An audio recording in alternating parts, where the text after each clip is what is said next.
my moves like my ABC. White genocide?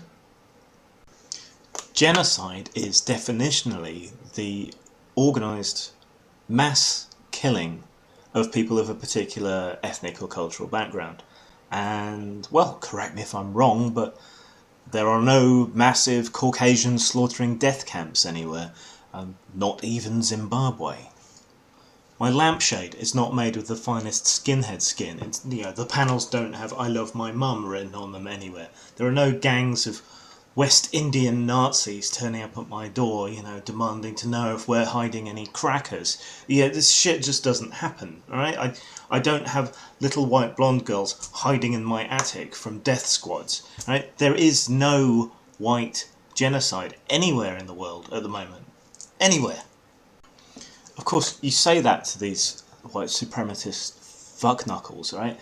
And they immediately shift the goalposts. Oh, that's not what genocide means. Well, definitionally it does, but what they're referring to is this particular UN legalistic concept of genocide, which includes certain other things. So, having acknowledged that actual genocide in the actual meaning of the word does not exist, let's examine this other stuff that they're talking about.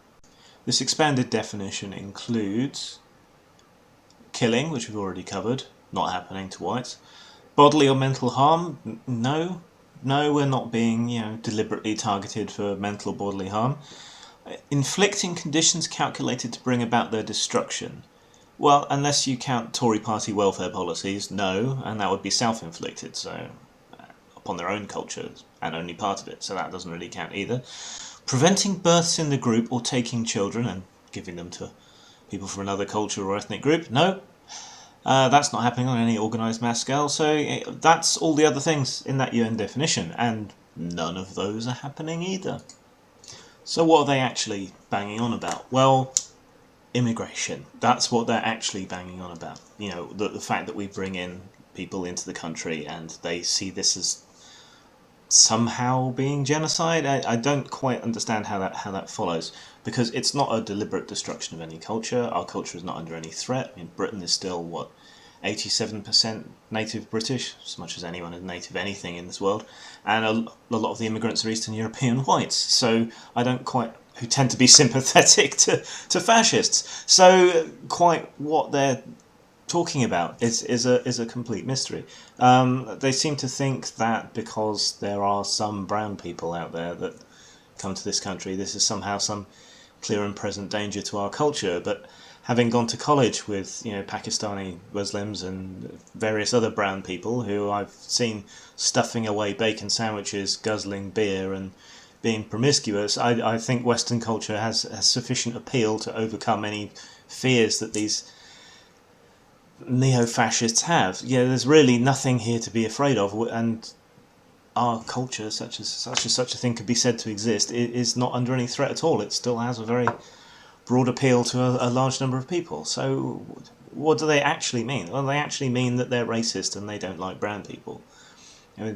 So why are they calling it genocide? Well, it's because it's an emotional appeal. You say genocide and people sit up and pay attention. What? Really? Where's this happening?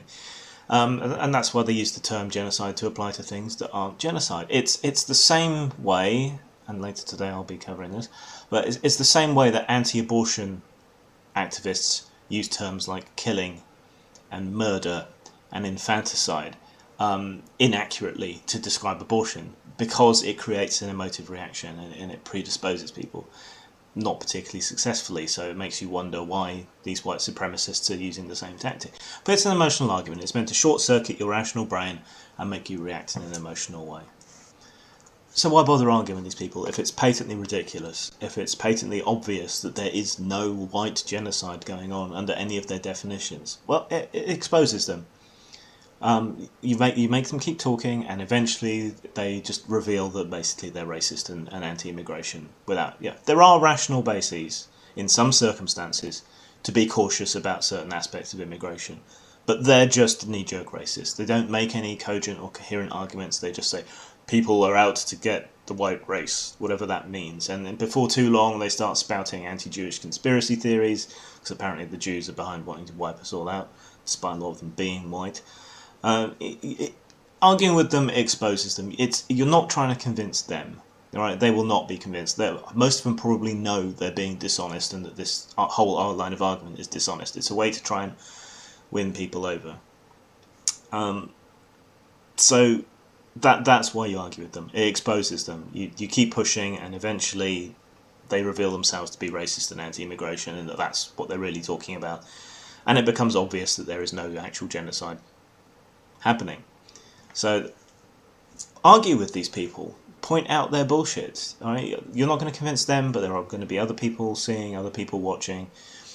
And these people are very motivated, and they will produce a lot of material out on the internet. So if you start searching these terms, it's likely you'll find one of their racist anti-immigration screeds. So it's important for people who know better to produce a good amount of material as well. So that will turn up on the searches, turn up on the hits, higher and higher on the Google search list. So people will see other points of view. And so that's why it's worth arguing with them. So I hope you will. Peace out.